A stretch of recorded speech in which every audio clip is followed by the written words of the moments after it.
Ahojte, vitajte, naši kamaráti, priatelia a priaznivci. Prichádzame s ďalším videjkom s Mariankou a tento raz to bude na takú tému. My sme doteraz nahrávali rôzne témy a zistili sme, že sme vlastne sa vám riadne nepredstavili a chceli by sme vám dnes porozprávať niečo o osobnom rozvoji a o našej ceste. Možno sa tam nájdete aj vy, že máte niečo podobné. Takže by sme začali. Čaute. No, skúsme si povedať, čo je to osobný rozvoj, možno len tak skrátka.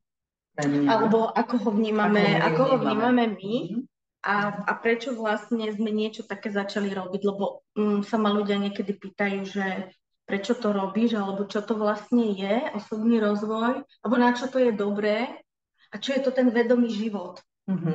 Akože čo je to vedomý život?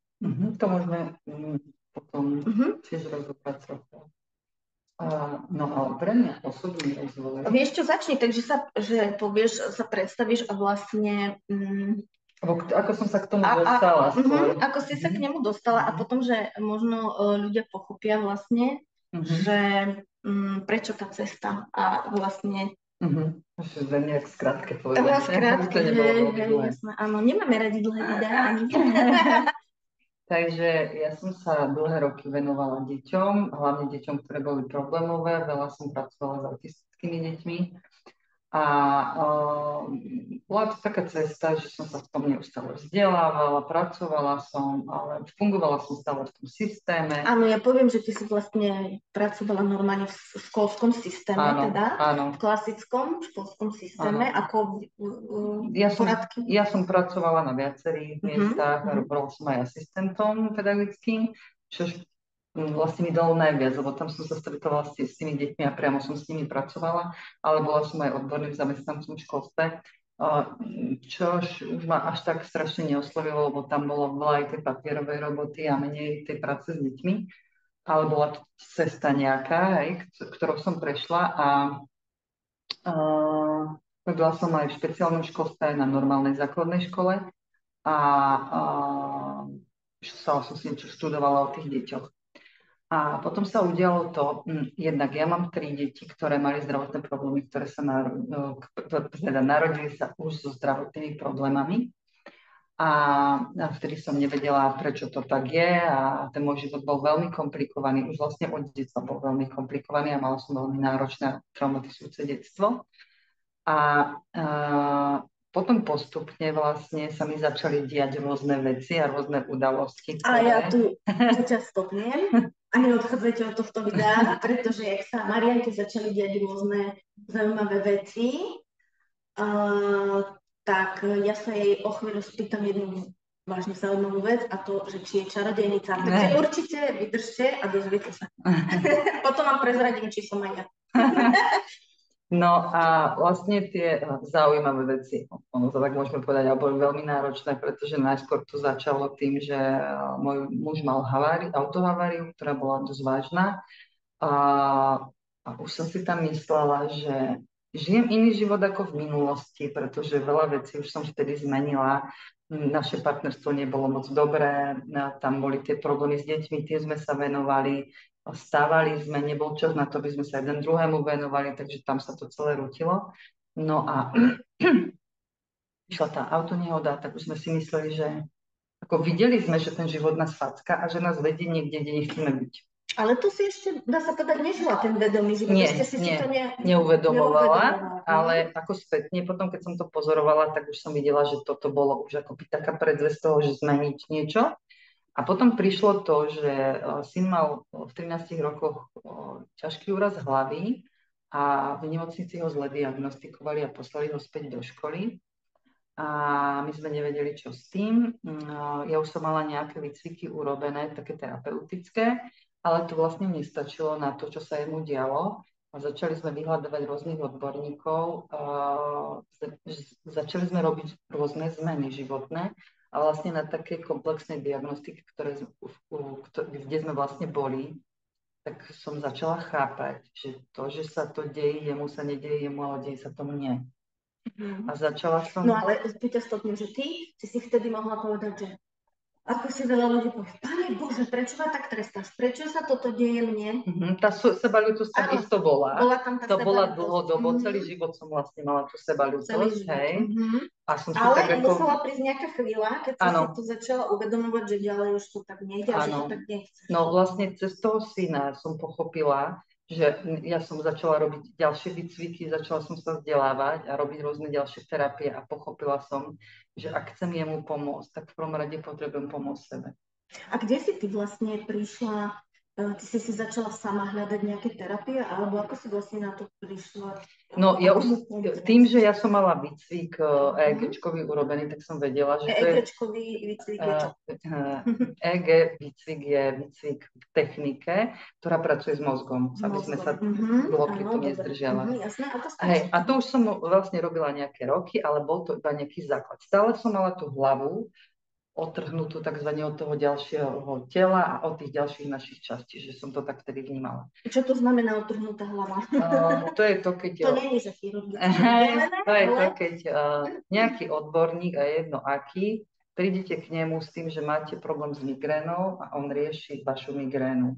Ale to je symptóm. To je symptóm. Hej, a nepozeráme sa na problém. Nepozeráme sa, kde to vzniklo a nepozeráme sa na ostatné časti tela alebo na celkový život. Áno, ako žijeme, ako vnímame a všetky prečo tá migréna prichádza a kedy prichádza, hej? Takže... Tak toto bolo dovtedy. To bolo dovtedy. To bolo dovtedy a potom vlastne po tom úraze hlavy, kde sme videli, čo sa deje, vlastne ako sa to všetko rúca, ako sa začal ten náš život rúcať, tak sme potrebovali urobiť nejaké zmeny a teda sme ich začali robiť. Prvou najväčšou zmenou bolo, že sme kúpili psa, teda obstarali sme si ho od kočky, čo ho mala z útulku. A tam sa taká kanisterapia. Áno, a tam sa udialo to, že ten pes, keď prišiel do toho života, do bytu vlastne, my sme ho zobrali, tak my sme prestali kričať na seba doma a bolo to pretože on začal štekať. Čiže učili sme sa komunikovať inak. Hej.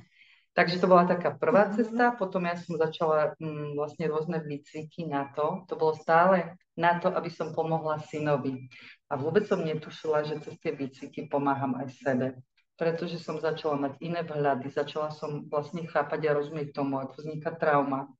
Ako vlastne už počas toho tehotenstva tá žena, tak ako ona cíti a vníma to, naučí to dieťa, ako fungujú reflexy, ako funguje fyziológia. Takže vlastne ďalšie roky šli v tom, že som sa začala viac a viac učiť, ale stále to šlo cez tú hlavu. Až som sa dostala vlastne k tomu, že začala som robiť kraniosakrálnu terapiu a tá už išla do tela. Tam som sa začala spájať s telom. A keďže ja som praktik, tak som všetko skúšala na sebe a na svojich rodinných príslušníkov. To môžem povedať? Že Marianka je praktik, lebo ona ako náhle naštuduje nejakú techniku, tak ju hneď uvedie do praxe a skúšajú na nás. Na ženách, ktoré chodíme do jej klubu a o klube si potom môžeme niečo povedať v skratke. No a tá prax vlastne mi ukázala, že som veľmi citlivá a som sa začala vracať k sebe. A to je presne, keď prejdete z hlavy do tela. Takže pre mňa ten osobný rozvoj bol nielen v tom, že som začala vlastne zbierať informácie, ale že to, čo som sa učila, to, čo už prišlo tu zvedomené, aha, tak toto mám, tak toto cítim. Aby som to zmenila, ja potrebujem niečo urobiť inak.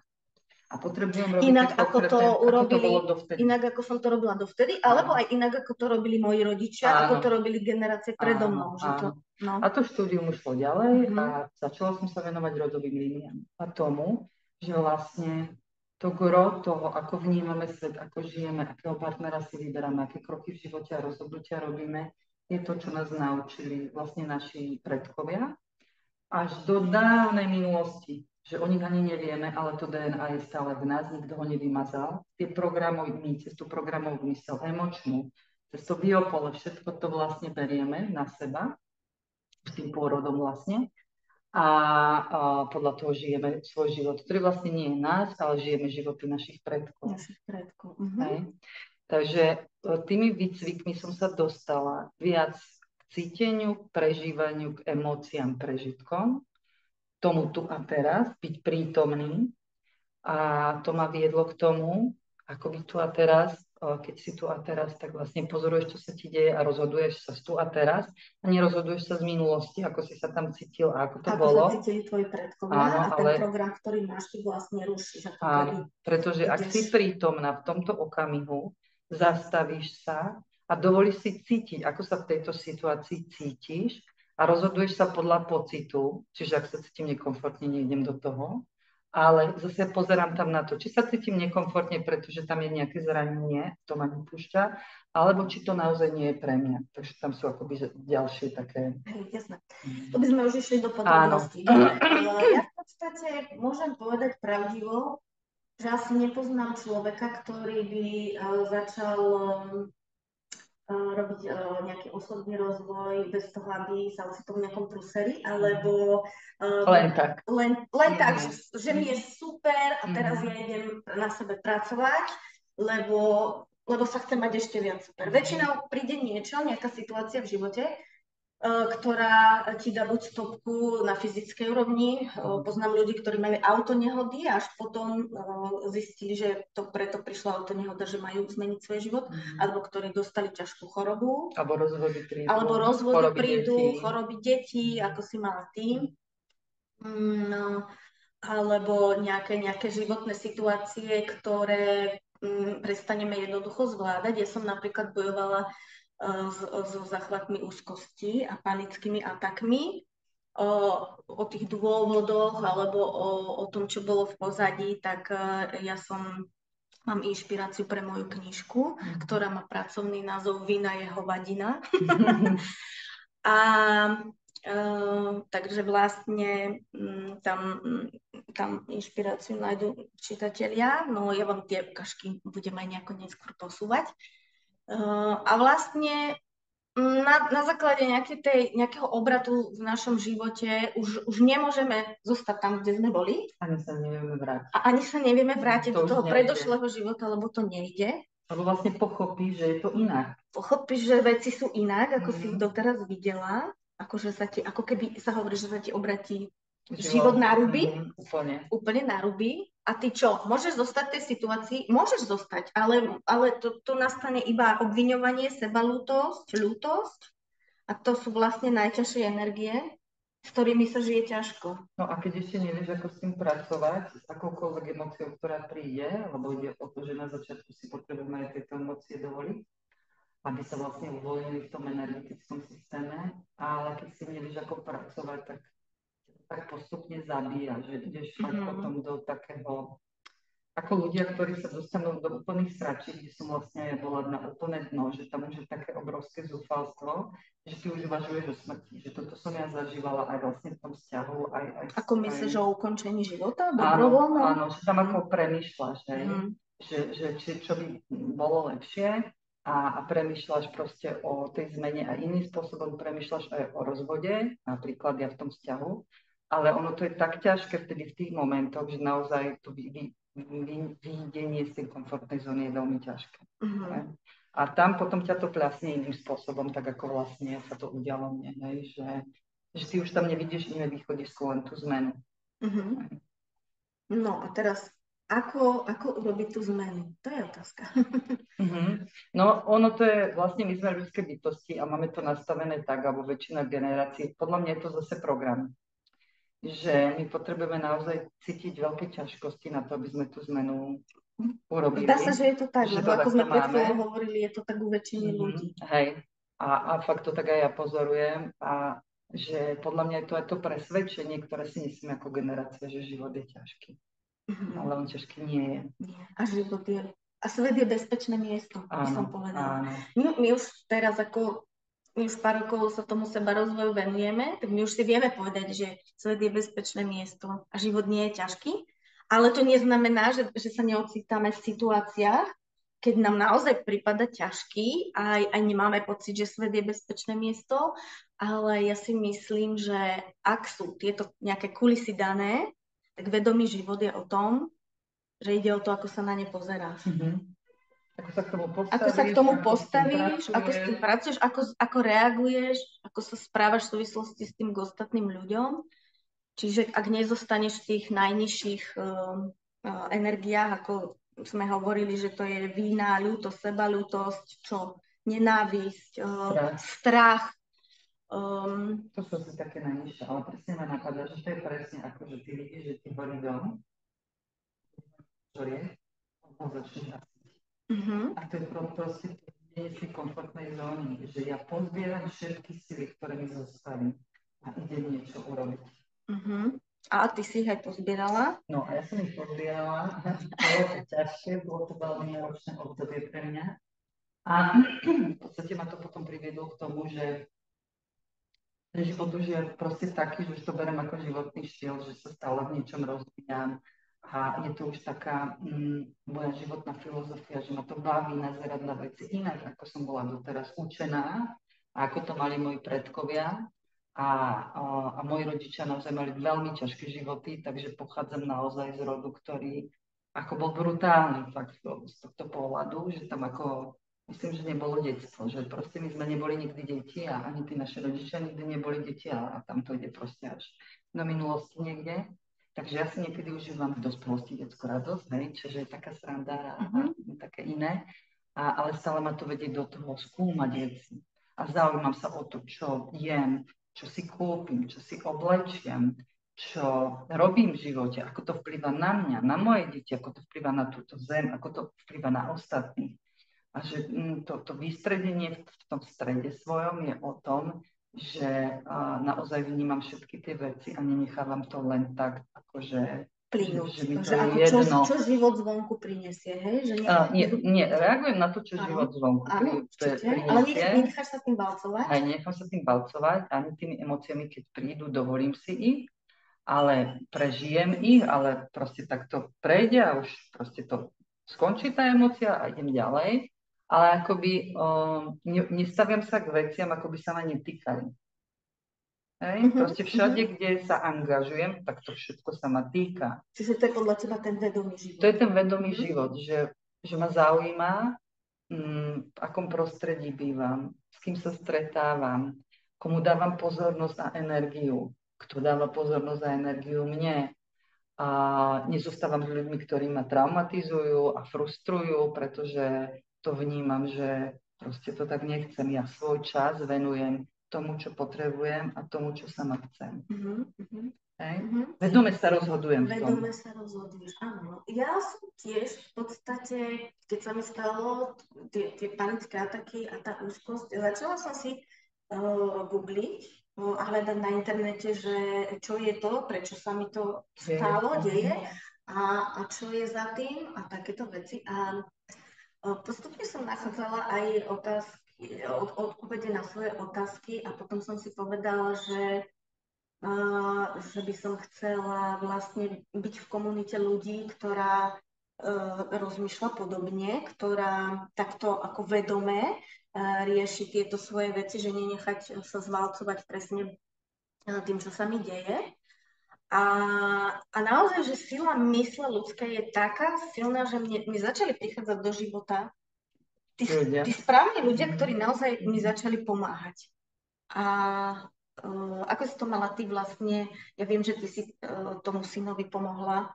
Hej, no tam to trvalo nejakých 8 mesiacov, keď vlastne sme to riešili terapeuticky, viac terapii sa tam nastavilo, upravili sme stravu, čo bola pre mňa jednak veľká výzva, ale jedna veľká liečebná forma toho ale všetkého. Ale ty si vlastne mi nedávno spomínala, že on mal veľmi veľa liekov nasadených ako dieťa. On mal veľmi veľa nasadených po úraze liekov.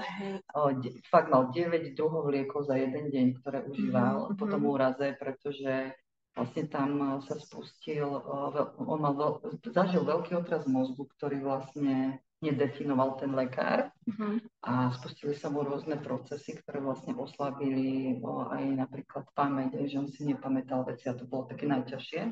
Ale tým nechcem povedať, že vlastne lekári sú zlí, hej, ale nie, ja to že vnímam. Naozaj, podľa mňa je totiž to vedomý život aj o tom, že my popri tej lekárskej pomoci sa snažíme pomôcť tiež tomu svojmu dieťaťu, tými vedomosťami, čo máme, že my tú zodpovednosť berieme na seba. Nevložíme ju celú do rúk lekárov, pretože Ja si nemyslím, že lekári sú niečo viac ako my ostatní. A tá zodpovednosť za seba by mala byť predovšetkým u mňa a za to moje nezletilé dieťa, nedospelé, by som ju predovšetkým tiež mala. A napokon to tak aj je, pretože v nemocnici aj často podpisuješ papiere, že ideš na vlastnú zodpovednosť a... No, ja by som povedala, že ja som to brala tak, alebo beriem to z dvoch rovín. Prvá rovina bola, že sa to dialo mne. Áno. A že to bola nejaká moja výzva a teraz keď viem, ako ten vesmír funguje, tak tá situácia prišla preto, aby ja som urobila veci inak, aby som ich menila, aby som seba liečila, hej, a tým aj vlastne ten rod ďalej. Takže vtedy to bolo veľmi náročné, veľmi ťažké, ale spätne to bol veľký dar pre mňa. A druhá vec je, že ja som s lekármi mala vlastne, ako sa moje deti narodili, tak mali tie zdravotné problémy a boli to také špecifické problémy, kde mi povedali, že toto sa deje u jedného dieťaťa zostať, takže tí lekári nemali skúsenosti. A ja som vlastne od narodenia mojich detí neustále hľadala odpovede a informácie, ktoré som nemala. A to, čo teraz vnímam, je, že je veľká škoda, že lekári sa nevzdelávajú alebo nemajú nejakých spolupracovníkov, ktorí sa pozerajú na tú medicínu ešte z iných častí, z energetickej časti. Nie je to ultimatívna pravda, nie všetci, áno, ale... Ešte jedna lekárka, s ktorou sa stretala, mi povedala, je nás ako šafránov. Keď to lekári povedia, že je ako šafránov, tak... Takže to sa mi veľmi páčilo, ale je super, že už sú a že idú touto cestou a že sa pozerajú aj na iné veci v tom živote, ale nie len na tú časť, ktorú oni liečia. Ale pozerajú sa jednak na alternatívne spôsoby, ale aj na človeka ako celok. Teraz máme už tú holistickú medicínu, ktorá berie človeka ako celok. Presne, čiže keď liečím nejakú kostru, tak sa nemôžem pozerať iba na tú zlomeninu, alebo na to, čo sa mi deje, alebo na nejakú osteoporózu, ale aj na to, čo je za tým. Takže mne to otvorilo cestu a naozaj aj ja vlastne k lekárom, ktorým ja chodím, tak sú veľmi vedomí a vnímajú telo celistvo. Takže vidím, že tá cesta tam je, že sa už tá cesta otvorila, to je super. Biela medicína je fantastická na to, keď potrebujeme riešiť úrazy, akutné veci, niečo vymeniť, operovať, to nevieme to ničím nahradiť. Ale proste chronické veci, ktoré sú, tam sa potrebujeme na to pozerať inak. Z celkového nejakého pohľadu. Čo robí tá holistická medicína? Presne.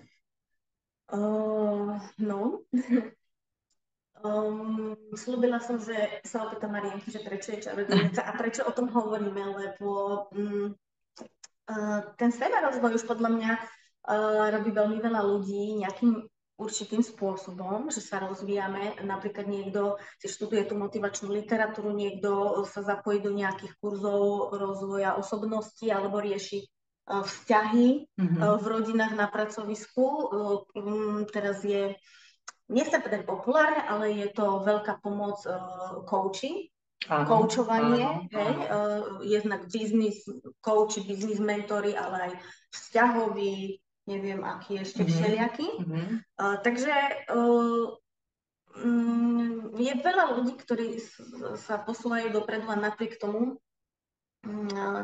sa mi minule stalo, že ma niekto označil za čarodejnicu. A ešte dobre, že o mne nezačali kolovať fanby, že som v nejakej sekte. Ja viem, že to je ako citlivá téma, pretože je to téma dôvery a tá je dnes, áno, existujú aj kouči neseriózni, existujú všelijakí guru, ktorí zneužívajú ženy, existujú sekty, ktoré ťahajú z ľudí peniaze, ale to, čo sa stalo mne, bolo vlastne podľa mňa zo strany toho, kto to začalo mne šíriť, bol to strach. Lebo ja si myslím, že strach vyvoláva a strach je vyvolaný z nedostatku informácií často. Aj to je väčšinou, my sa bojíme nových vecí. Áno, pretože nemáme o nich informácie. Hej, čiže bojíme sa nových vecí. Nehovorím už o tých strachoch, ktoré máme treba spodedené po predchádzajúcich generáciách, že oni sa cítili treba za vojny ohrození na životoch, ohrození hladom, alebo inými To sa ale vecami. máme v sebe. To máme v sebe, ale potom sú ešte tie strachy, tie iné a keď sa toto pospája, tak z toho môže vzniknúť jeden veľký strach, ktorý niekoho v 21. storočí označí za čarodejnicu. Ja si ale myslím, že každá žena je trošičku A čarodejnica. podľa mňa je to podsta. A je to podsta, takže áno. Ja som si nastavila hranice, aby mi v tomto ľudia za ne nešli. A o tom sa môžeme niekedy porozprávať, Áno, ako sa nastavujú hranice a prečo to vlastne máme robiť. Ale poďme sa... Si čarodejnica? Ja si myslím tiež, že každá žena je čarodejnica, pretože žena má veľkú silu v tom, čo povie a v tom slove.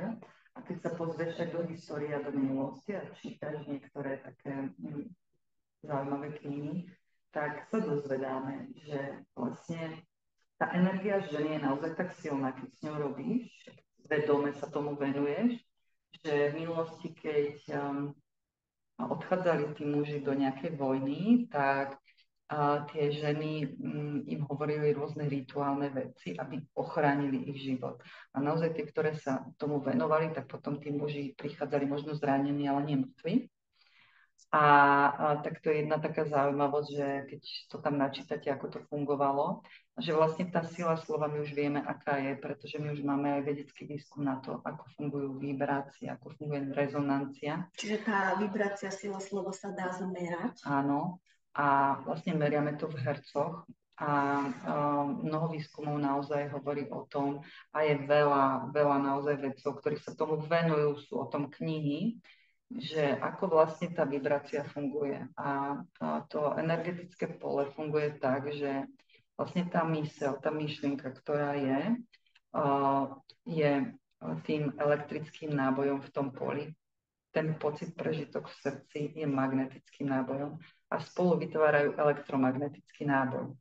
Všetko vlastne v priestore má takýto náboj a my na základe toho pocitu a myšlienky toho náboja priťahujeme situácie ľudí do života, ktorí majú podobný náboj. Čiže aj ja som si tým podobným nábojom pritiahla, keď som chcela robiť sebarozvoj, tú komunitu, ktorú dnes mám okolo seba. Áno. Hej, takže keď si to pozrieme z tohto a pridáme do toho tú vibráciu toho slova, že ja na to myslím a cítim, že to tak mám urobiť, tak je to vlastne veľmi silná energia v hercoch, ktorá pôsobí na to prostredie a na ten okolitý svet. A preto je pre nás napríklad veľmi dôležité robiť rituály v živote. Hej, ale to je jedna veľká téma. Ale máme naozaj lekárov, ktorí sa tomu venujú a ktorí to dlho študovali aj cez výskumy, aj cez ten praktický život, cez šamanizmus a proste už máme na to strašne veľa dôkazov. Takže čarodejnica je podľa mňa žena, ktorá vie čarovať so slovom, ktorá si uvedomuje silu slova, čo v dnešnej dobe si moc ľudia neuvedomujú. A neuvedomujeme si ani to, že slovo nevieme zobrať späť. Niečo, čo je vyrieknuté, zostáva v tom energetickom poli a vibruje. A keď sme malé deti, tak sa to dostáva do nášho fyzického tela, tam sa to ukladá a potom na tej úrovni toho fyzického tela sa dejú oslabenia, ktoré si vlastne potom berieme až do dospelosti.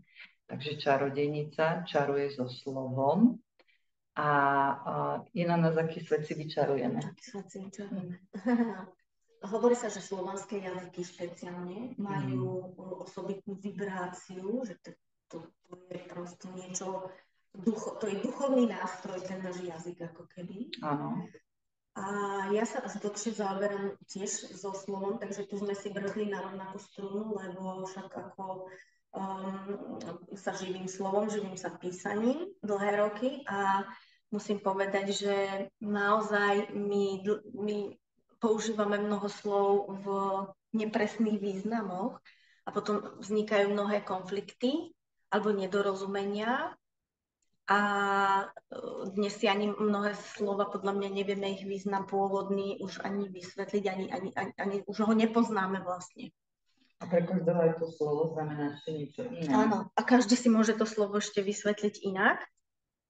Takže ja poviem takú trošku šamanskú futuristickú vec, že podľa mňa sa možno ľudstvo v budúcnosti vráti k nejakej telepatickej forme komunikácie, ktorá tu vraj niekedy kedysi bola. my si pamätáme vlastne silu matriarchatu ešte, keď ženy naozaj čarodejnice boli liečiteľky, šamanky, vedmy, čiže naozaj ženy v tej histórii mali veľkú silu a moc a preto tie čarodejnice, možno bosorky, ako boli nazývané, liečiteľky a asi vyzerá to v tých dejinách, takže tí muži sa začali tej ženskej sily báť a preto vlastne v dejinách vznikali hlavne mocní muži a potom aj celé organizácie, cirkvi, zdá sa, a potom vzniklo upalovanie čarodejníc a podobné strašidelné veci. No veď, to je presne o tom, že keď ty vieš, že má niekto takú silu a niečo ti hrozí, tak začne zbrojiť proti nemu. A to sa deje proste všade, aj v našej politike, že ako náhle niekto zistí, že má druhý tú silu, tak tam idú tie rôzne klasá a machinácia, manipulácia, to je aj v rodinách, aj všade sa to deje, takže sa to dialo aj v minulosti. Ale my ako Slovania, mi sa páči ten názor Hany Sardlachovej, to je vedkyňa česká, ktorá je veľmi vedomá. Ona naozaj popisuje aj mnoho videí, že sme sa tu narodili na nejakom podlaží, kde je to podlažie je nejak mineralizované. A to mineralizované podlažie má nejakú vibráciu, tá zem má nejakú vibráciu. A vlastne to podporuje to slovo, tí Slovania, to je práca s tým slovom. Takže mne sa to veľmi páči. A k tej telepatii ako tiež tak skúmam a pozerám sa na to aj cez tú prax, ktorú mám. A tu mám tak od 2007 roku, že pracujem vlastne s tými deťmi, ktoré sú trochu iné. A aj autistické deti, aj Lewinová dysfázia, tam vlastne tie deti majú inú vibráciu mozgu. A keď sa pozrieme aj na Schumannové frekvencie, ktoré v minulosti, to je vlastne meranie Zeme v hercoch, a akú vibráciu má Zem. Bolo 7,8 Hz a dnes je 60 až 100 Hz, kde vlastne sa tá Zem posunula, že ona inak vibruje. Toto na nás inak pôsobí, sme viac citlivejšie, to znamená, viac vnímame ochorenia, ale nám môže byť zle, je to preto, aby tam nastala nejaká zmena. Ale u týchto detí, oni vlastne majú ten mozog už od narodenia rýchlejší a doteraz sa to bralo ako diagnóza, ale z toho môjho vnímania je to proste o tom, že ten počet tých detí narastá a podľa mňa je to evolúcia, je to presne o tom, že tie deti vnímajú inak, ako vnímajú naše generácie. A preto ich pribúda, preto je ich stále viac. Aj stále viac detí. Áno, je stále viac detí, ktoré sa snažíme zaškatulkovať do nejakej diagnózy. Lebo sú iné ako my. Lebo sú iné. Pretože majú problém s rečou napríklad. Áno. Ale to je možno naozaj o tom, že budeme vlastne vnímať život a svet inak a naozaj tu príde tá telepatia, je to vývin, je to nejaká evolúcia, je to nejaký posun. No ja napríklad sledujem vývin, aby som to trošku uľahčila, tú evolúciu na nákupných maniačkách, lebo tá relácia už beží veľmi dlho, už zo 10 rokov tuším. A ja tam sledujem vývoj tej mladej generácie dievčat, že ako sa obliekajú, aké majú názory, to spoznáš cez to názory na život, ako medzi sebou komunikujú, hej, že tam to je jasná evolúcia, relácia. Takže, no ja som mala tak trošku zážitok, že ako si môžem dovoliť napísať na svoj facebookový profil, že som terapeutka duše. Som certifikovaná terapeutka duše. Duša v skutočnosti terapiu nepotrebuje, je to práca s podvedomím, ale my sme si to tak nazvali, aby to bolo ľahšie vnímateľné pre ľudí. A podľa mňa, keď by som si tam napísala, že som riaditeľka Zemegule, tak ako vieš, v časoch, keď je u nás získať diplom také ľahké, vidíme to na našich politikoch, ako sa získavajú diplomy pod vodom. Stretla som toľko ľudí, ktorí nemajú vysokoškolské vzdelanie, univerzitné vzdelanie a pomáhajú ľuďom, robia koučov, robia terapeutov, lebo sa vzdelávajú už po novom. A keď tá pomoc im zaberá, tak nie je dôležité. Odbremeňujú tým psychológov, psychiatrov, to je už niečo iné, ale psychológov, ktorých naozaj je problém zohnať, lebo je ich málo a na tú psychologickú pomoc sa čaká pol roka aj rok. Takže myslím, že takí ľudia by mali byť vítaní, nie označovaní za nejakých čarodejníkov alebo sektárov, pričom si treba samozrejme dávať pozor, a nacítiť, že naozaj, či ten človek nie je nejaký manipulátor, alebo druhá vec je, že sme od seba tak odpojení, že nevieme nacítiť, či nám ten človek možno nás chce manipulovať alebo robiť nám zle. A tomu je preto je dôležité podľa mňa robiť seba rozvoj, aby sme sa vrátili k sebe a vedeli si aj nacítiť, kto nám naozaj chce pomôcť a kto nás chce zmanipulovať, vyťahnuť z nás peniaze alebo dostať nás do nejakej sekty. No ja si myslím, že práve ja to tam viem porovnať, že ja mám aj vysokú školu, ale okrem teda titulu nemám pocit, že by som sa tam niečo naučila, ale s tým titulom som prešla vlastne tú cestu. Takže to je pre mňa to, že to mi dalo mi to vlastne, otvorilo mi to dvere na nejakú cestu. Že som sa vlastne dostala aj k tým deťom a potom som pochopila, že nie deti, ale dospelých potrebujeme liečiť. A tam bola spojená aj tá moja vlastná cesta. Ale myslím si, že bez tej vlastnej cesty by som nedokázala ľudí sprevádzať tam, kde ich sprevádzam dnes. To je prvá vec. A druhá vec je, že povieme slovo terapeut, tak ľudia hneď vidia za tým, že musia mať nejaké psychiatrické a psychické poruchy. A preto možno ten osobný rozvoj je taká akoby ľahšia cesta toho vnímania. Hej? Ale podľa mňa dobrý liečiteľ je ten, ktorý nelieči vás v zmysle, že ja ti vyčistím energiu. Ale je ten, ktorý ťa privedie k tomu tvojmu vnútornému liečiteľovi. Ktorý teba navedie, aby si sa ty začala liečiť. Áno. Ktorý ti drží možno niekde energiu v nejakých procesoch, to je veľmi dôležité, že je tam pre teba, je tam tá podpora, ale vedie ťa k tomu, ako urobiť tie zmeny, na to, aby si sama na to prichádzala a sama si robila tie kroky. A možno ťa prevedie tým, prečo je to dôležité, aby si si to zvedomil. Alebo my ako ľudia potrebujeme pochopiť veci. Takže tam je možno ten rozdiel. Aj napríklad výklad kariet. Pre mňa je výklad kariet nástroj. Je to super nástroj, ak to vieš používať. Ale v princípe to znamená, že tá karta, keď si ho aj otvoríš, vyložíš, je pre teba prospešná tvoja teraz. Za 5 minút zmeníš názor, už neplatí.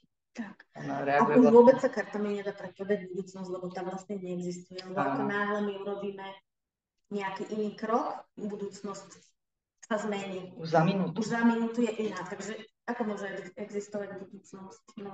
Ja som sa na svojej univerzite dozvedela, že vlastne vysoká škola je o tom, aby si získala prehľad, kde máš čo hľadať.